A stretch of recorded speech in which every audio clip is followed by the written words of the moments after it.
오늘 십과 왕의 이적과 교훈이라고 하는 단원을 보도록 하겠습니다. 지난 우리 국가 때에 왕의 이적과 교훈 원을 하시면서 예수님의 행하신 이적 6가지를 보셨습니다. 오늘은 우리 4가지를 볼 수 있도록 하겠습니다. 외울 말씀 여러분들이 꼭 외우시고요. 바로 들어가겠습니다. 예수님이 행하신 이적의 1번 보시면 이 중풍병자를 걷게 하신 주님, 우리 마태복음 9장 1절로 8절까지의 내용을 보게 되는데요. 예수님께서 본 동네에 들어가시니라고 마태복음 9장 1절에 말씀하고 있는데, 우리 마가복음 2장에는 그 본 동네를 가버나움이라고 분명히 지명을 밝히고 있습니다. 이 가버나움에 들어가셨는데, 예수님께서 그동안에 6가지 이적을 베푸시면서 상당히 유명해지셨습니다. 그래서 예수님의 말씀을 듣기 위해서 많은 사람들이 인산인해를 이루면서 찾아오게 됩니다. 그래서 예수님의 말씀을 가리키는 그곳에 들어갈 틈도 없이, 비집고 들어갈 틈도 없이 정말 많은 사람들이 모이게 되지요. 그런데 그 틈을 비집고 들어오려고 하는 그러한 사람들이 있었는데 바로 이 중풍병자를 데리고 온 사람들이었습니다. 그런데 도저히 뚫을 수가 없어서 지붕을 뚫고 그 중풍병자를 달아내리게 됩니다. 그러한 모습을 보시고 예수님께서는 3번에 보시면 저희 믿음을 보시고 라고 말씀하고 있는데, 여기서 저희 믿음은 어떤 사람을 얘기하겠습니까? 데리고 온 사람들만? 아니죠. 중풍병자까지 포함된 저희들입니다. 그러니까 중풍병자 본인과 그를 데리고 온 사람들의 그 믿음을 보시고 소자야 안심하라, 내 죄의 사함을 받았느니라 라고 선포를 하게 됩니다. 그 선포 이후에 그가 일어나 집으로 돌아가게 되는 그런 역사를 이루게 되는데, 이것이 무엇을 지금 교훈을 하고 있느냐? 바로 죄를 용서해 주시는 예수님을 나타내고 있습니다. 이 문제는 사죄의 메시아라고 이렇게 나오게 되겠지요. 인생의 고질적인 병, 정말 중풍병보다도 더 무서운 죄 문제를 해결해 주시는 예수님을 보게 된다는 것입니다. 이 영혼의 중풍병, 이것을 예수님께서 고쳐주셨다. 중풍병은 육신의 어떤 병일 수가 있겠지요. 하지만 우리 죄 문제는 영적인 문제입니다.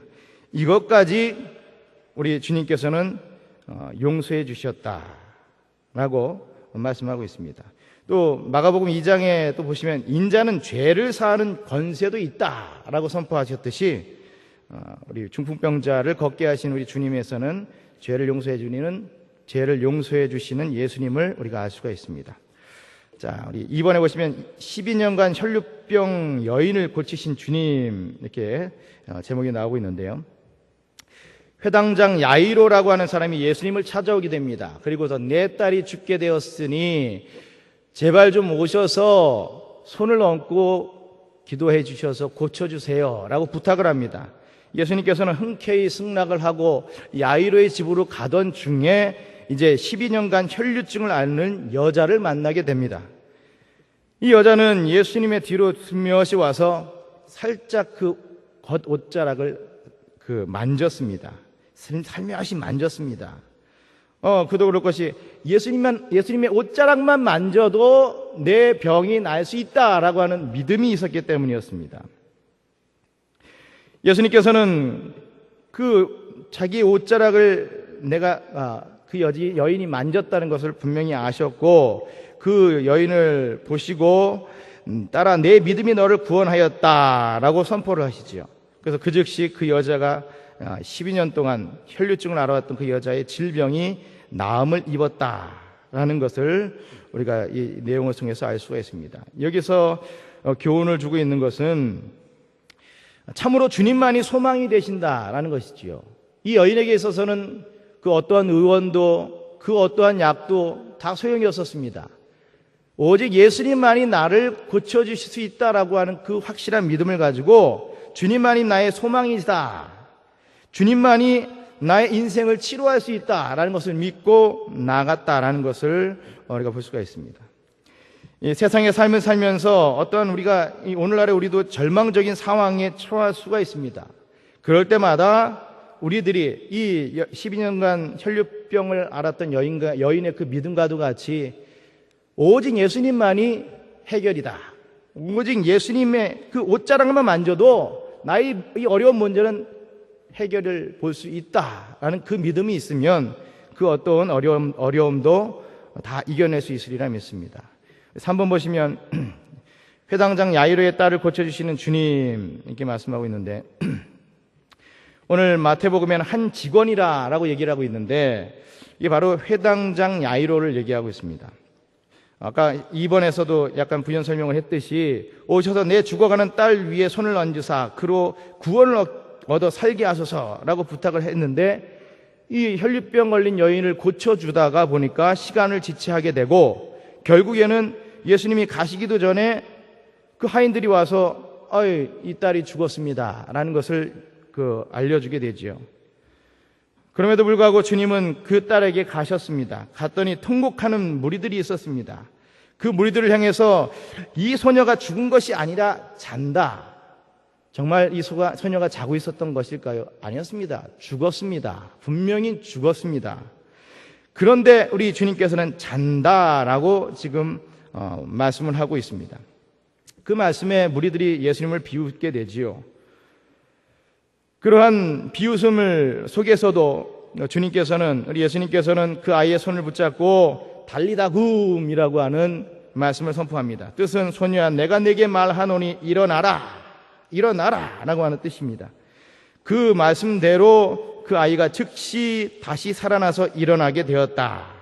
그리고 그 소녀가 다시 살아나게 된 그 소문이 온 땅에 퍼지게 됐다라고 하는 그러한 이적입니다. 여기서 주는 교훈은 부활이신 주님을 우리에게 알려주고 있다는 것입니다. 부활이시다. 예수님은 부활이시다 라는 것입니다. 사람이 죽으면 다 흙으로 돌아가게 됩니다. 하지만 주님이 오시는 날 다시 살아난다, 부활한다 라는 것을 우리가 분명히 믿고 있지요. 우리 회당장 야이로의 딸을 고쳐주신 이 주님의 이 교훈은 부활이신 주님을 우리에게 알려주고 있다는 것, 그걸 아시면 되겠고요. 4번 보시면 두 소경을 보게 하신 주님 이렇게 되어 있습니다. 예수님께서 길을 걸어가실 때에 어떤 두 소경이 예수님을 따라오면서 소리를 지릅니다. 다윗의 자손 예수여 우리를 불쌍히 여기셔서 이게 고쳐달라는 얘기죠. 내 눈을 뜨게 해주세요 라고 하는 말씀이지요. 그런 말씀, 그런 부탁에도 불구하고 예수님은 아무 말씀도 않고 어떤 집으로 들어가시게 됩니다. 그런데 그 두 소경이 포기하지 않고 예수님이 들어가신 그 집으로 따라 들어왔습니다. 그리고 주님 앞에 나왔습니다. 섰습니다. 그것을 보신 우리 예수님께서는 저들에게 내가 능히 이 일을 할 줄을 믿느냐라고 물어보십니다. 그들의 대답은 그러하오이다. 믿습니다 라는 말씀이죠. 우리에겐 그런 믿음이 있습니다 라는 말씀입니다. 그 말씀, 그 대답을 받으신 우리 주님께서 이 소경들의 눈을 만져주시었습니다. 그리고 너희 믿음대로 되라고 선포를 하십니다. 그 이후에 그들의 눈이 밝아졌다라는 것을 볼 수 있습니다. 이 4번에 두 소경을 보게 하신 주님에 대한 이 이적에 대한 교훈은 생명의 빛 되신 주님이십니다. 생명의 빛 되신 주님. 우리 요한복음 1장에 정확히 나와 있는 말씀이죠. 우리 주님은 생명의 빛이다. 빛이 되신 주님이다. 어둠을 밝히시는 빛이다 라고 하는 것을 알 수가 있습니다. 또 우리 성경 보시면 32절로 34절에 귀신 들려 벙어리가 된 그 사람을 말하게 하신 그 내용이 나오고 있습니다. 보시면 그 내용에 대한 교훈은 복음 선포의 예수님 메시아다. 복음을 선포하신 메시아다. 이 정도로만 알아두시면 되겠습니다. 우리 64페이지 보시면 마태의 소명과 금식에 대한 교훈이 나와 있는데요.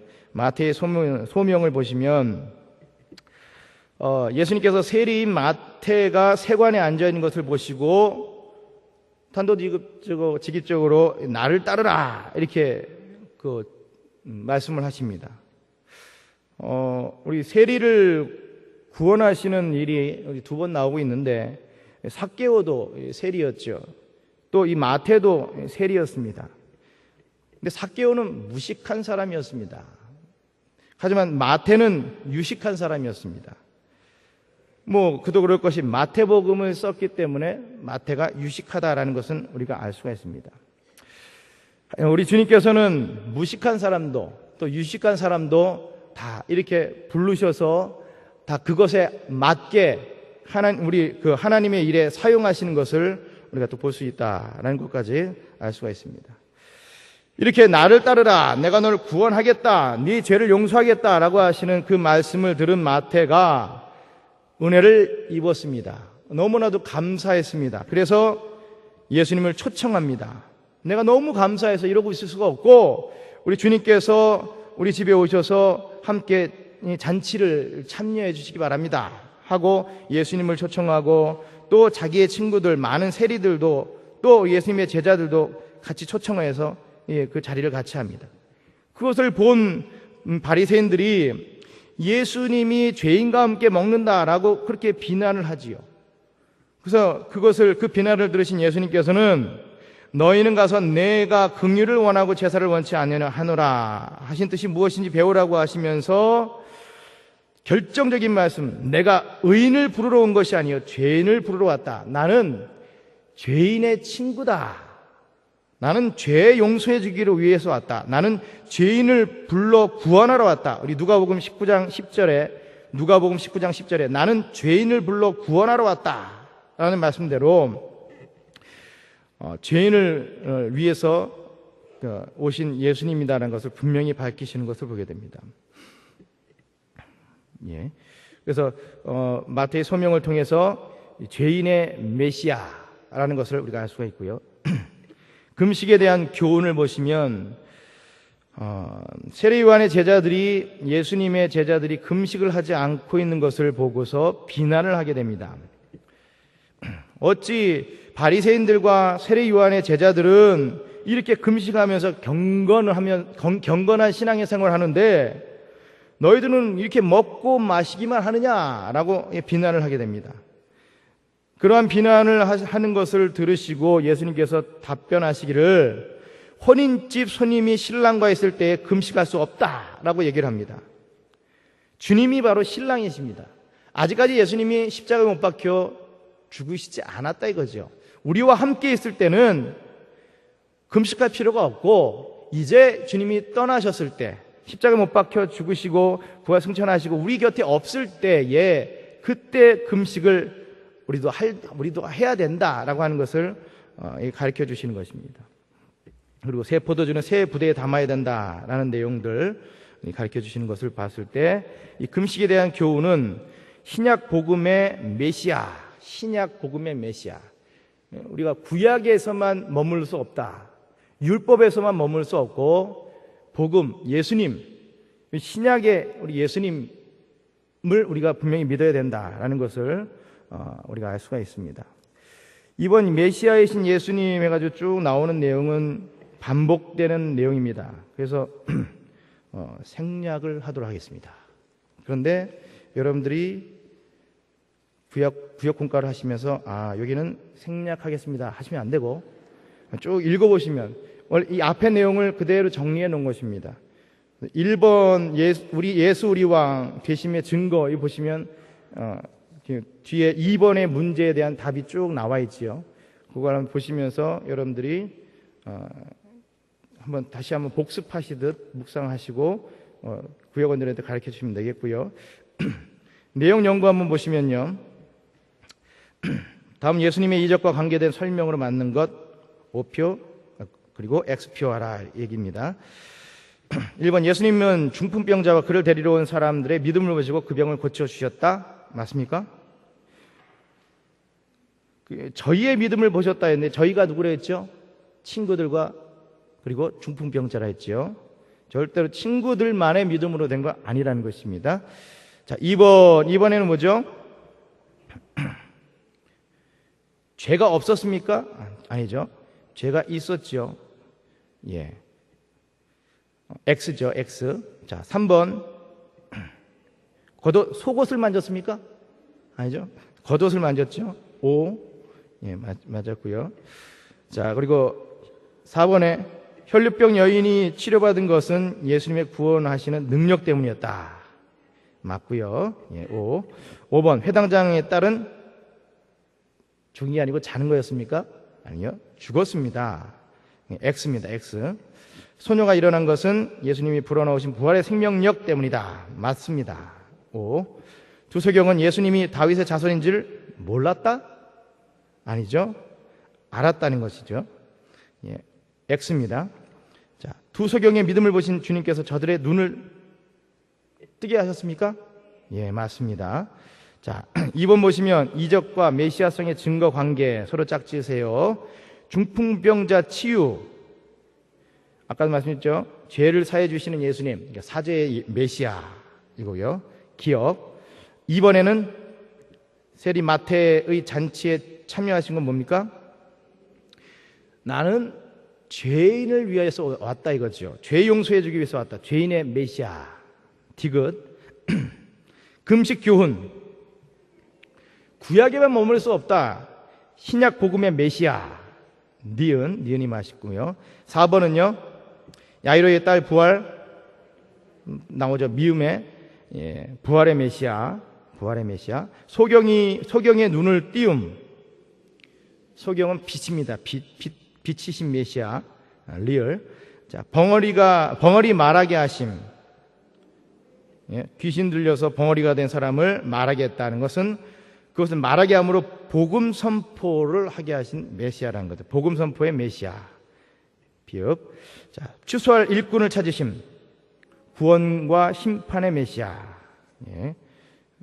여러분들 제가 생략한 부분에 읽어보시면 이 답들이 다 나와 있습니다. 자, 3번 메시아에 대한 신앙인들의 반응으로 맞는 것. O표, X표. 1번 중풍병자와 그를 예수께로 인도한 사람들은 합력하였고 난관을 뚫고 주님께로 그 중풍병을 데리고 가는 믿음을 보였다. 맞습니다. 좋은 얘기 나오면 거의 맞지요. 자, 2번은 뭡니까? 예, 확신 넘친 소망을 가진 믿음 보였다. 5. 자, 3번. 예, 이것도 5고요. 자, 4번. 아닙니다. X입니다. 예. 서기관과 바리새인들은 예수께서 행하신 이적을 보고 예수가 바알세불의 힘을 빌려 행하는 종교 지도자라고 믿고 따랐다. 믿고 따르지 않았죠. 예, 따르지 않았습니다. 자, 토론과 적용 보시면 우리는 예수님의 이적과 말씀, 성경에 대해 어떤 반응을 보이고 있는가 토론해 보셔야 되는데 우리가 이런 얘기 들으면은 2000년 전엔 그때는 그럴 수도 있겠지만 나하고 상관이 있나? 이렇게 여길 수가 있다는 거죠. 그게 아니고 그때의 사건이 오늘을 살고 있는 나와 관계가 있다라고 하는 믿음을 가져야 된다는 것을 키포인트를 가지시고 우리 토론을 좀 해보시고요. 2번, 이 시대에 주님의 이적과 교훈이 기록된 말씀을 어떻게 대해야 그 은총과 축복을 체험할 수 있을까? 뭡니까? 아주 간단합니다. 믿음으로 받아야 됩니다. 믿음으로. 그리고 친교와 기도를 하시고요.